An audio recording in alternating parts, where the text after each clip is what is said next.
Absente du grand écran lors des 50 dernières années, c'est pourtant grâce au cinéma que le phénomène bébé est né.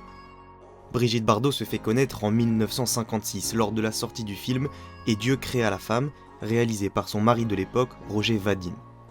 Le public découvre alors une femme de 22 ans, aussi talentueuse qu'irrésistible. Une nouvelle sex-symbole, mais surtout l'incarnation de la révolution des mœurs qui approche. J'aime trop m'amuser. Jolie comme tu es, c'est normal.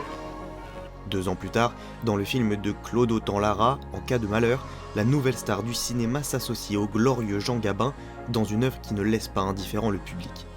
Le rôle de Brigitte Bardot, très érotique pour l'époque, fait débat, mais le film attire tout de même plus de 3 millions de spectateurs.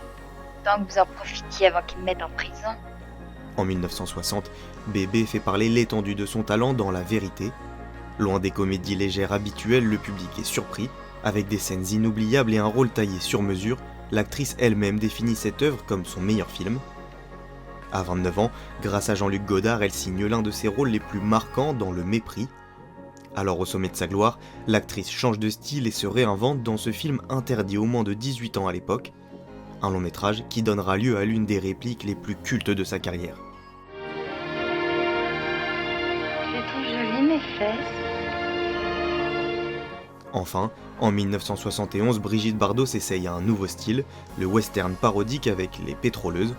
Un film réussi, mais Bébé se lasse du cinéma. 2 ans plus tard, en 1973, la star dit stop. Une carrière de 17 ans qui laissera à tout jamais une trace indélébile dans l'histoire du cinéma français.